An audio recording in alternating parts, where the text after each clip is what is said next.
In my last video, I showed you how I actually create good drums. And I had a lot of questions asking, well, how do you get them sounding so tight and so clean? And what happens after you've programmed them? So today, I wanted to show you my exact steps to processing and mixing drums to make them sound release ready and above all else, musical. So let's get into it.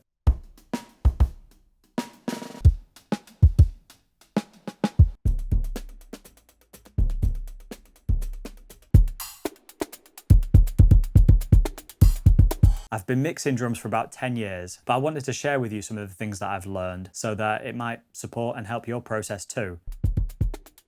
Before I touch any plugins or effects, I tend to just spend a long time trying to balance the kicks, snares, hi-hats, overheads, toms. But it's amazing how much clarity comes from simple balance, and sometimes I think that's like 80% of mixing. You can do this inside a plugin like Addictive Drums or within your DAW. So let's focus on the drums to one of my songs, Get Along, which features on my new album. And I'm kind of just focusing on the kick, snares and hi-hats to begin with.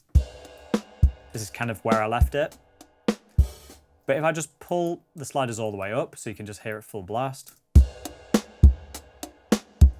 Yeah, pretty intense. So one thing that I like to do is to do this in context of another element. In this case, let's choose the bass for now. And I'll just pull the elements in slowly. And then just fine tune it based on where I think feels good. Sounds pretty balanced to me. I like the kick being the most prominent element. The snare's pretty snappy, so it can afford to be a little quieter in the mix because my ears are still perceiving it to be rather loud. And then the hi-hats, I want to just sit and tuck underneath both of those elements. It's almost like if you're in a studio and you're just slowly pushing up the faders on a traditional mixing desk. That's really what I'm focused on here. With Addictive Drums, we have customizable overhead microphones, room mics, which capture more of the room ambience. So if we solo just the snare, that's how it sounds with the overhead, which would then make the kits just sound like this,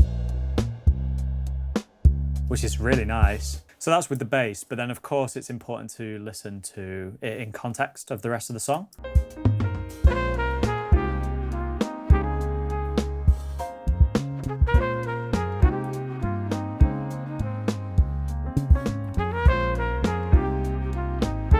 Sounds pretty balanced to me, though you could take it a step further and reference the drums in context against a song that you're inspired by to hear where the kick, snare and hi-hats are landing. For example, Jay Dilla would often have his kicks and snares super high in the mix. And if you look at any of the transients of his drums, you'll just really see those sharp spikes of kicks and snares. The way that I think about music isn't necessarily in stages like I'm going to compose and then now I'm going to produce and now I'm going to mix. I think really I grew up writing and producing, sort of half mixing all together. So throughout the process of a track from conception to completion, I'll probably retouch the faders slightly as I go. Ultimately, I'm probably thinking more along the lines of what story am I trying to tell with the drum mix and how does it complement other elements of the track. Addictive Drums has a lot under the hood, but for this new album, a lot of the heavy lifting in terms of tone shaping happens within Addictive Drums. So let's solo the kick and the overhead. So here I have a subtle EQ. And I'm only raising it about 3 dB or so. Then we can add tape, and it comes in this package, tape and shape, which I quite like. Just a touch. Kind of like that sizzle that it creates. Very subtle. But a lot of the magic for tone shaping for me happens over here from the pitch, volume envelope, and this section here which says cut. Maybe let's start with volume envelope. Can you hear how the kick rings out? When it's hit, it goes boom, boom, boom, boom. But because the bass is kind of doing that, it just clashes too much. So I've hit a really hard sort of cut here in terms of the decay. It's about 200 milliseconds.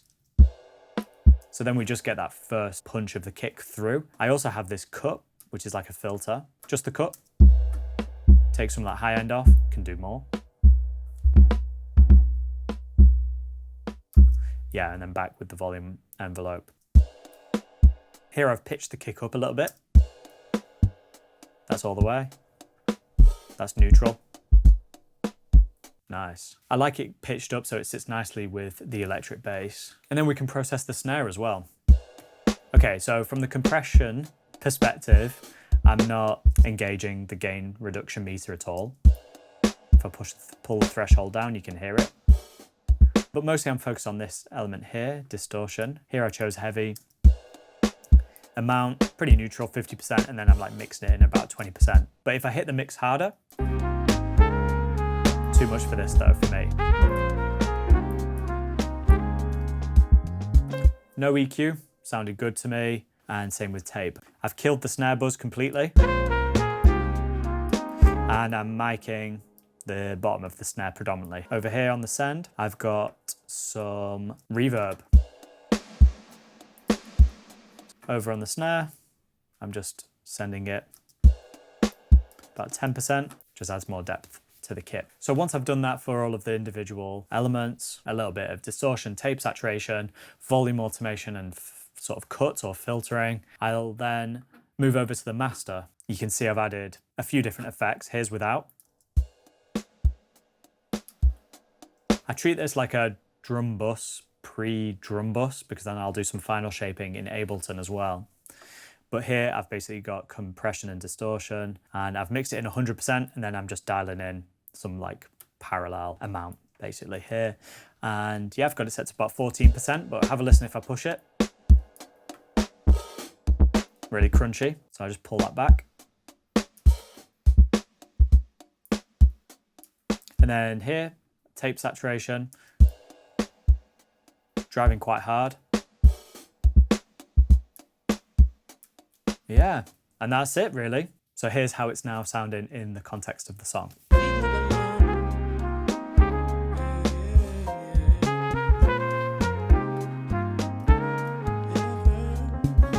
Let's go plugin by plugin. So I've added a Pultec EQ to the drum bus. Here's how it's sounding. Without. And with.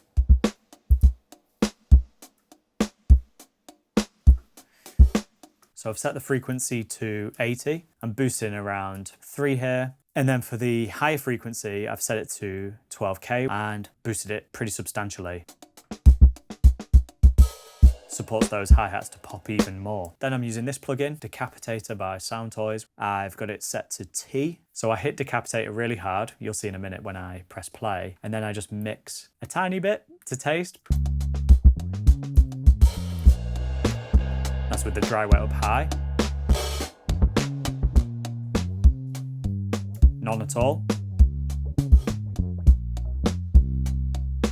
And around 10% or so, 12%. Then for this track, I've added a tiny bit of room reverb. Here I'm using Valhalla Room, and I'm only dialing in 2% here.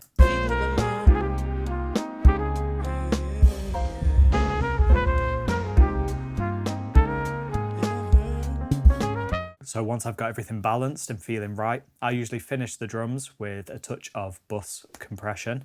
In this case, I'm using the API 2500 by Universal Audio. I'll often also use the glue compressor, which is built into Ableton, which sounds really good too. So you'll see that the meter here is really touching 0. So around 3 dB of gain reduction. That's enough to pull the kit together and tighten the transients and give it some of that forward punchy energy. So here I'm using a medium attack, well, pretty fast release with a low ratio, which keeps the drums sort of breathing and doesn't kill the dynamics of them. And then the final piece is this mix knob here, which is one of the elements I love about this compressor. Here I've got it around 30%. Here it is full.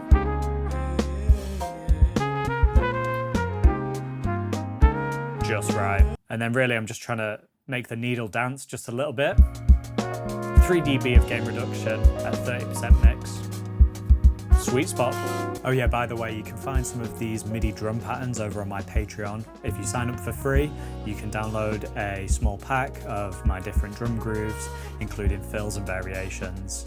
And also, my album is out now, which I cannot believe. Here's the 12-inch vinyl. It features this song on it, Get Along, as well as some of the others you may have heard on the channel. Here's the record. It's so nice to feel physical media. I'm a big fan. The record's available now on Bandcamp. I'm completely releasing this on my own, independently, without a label.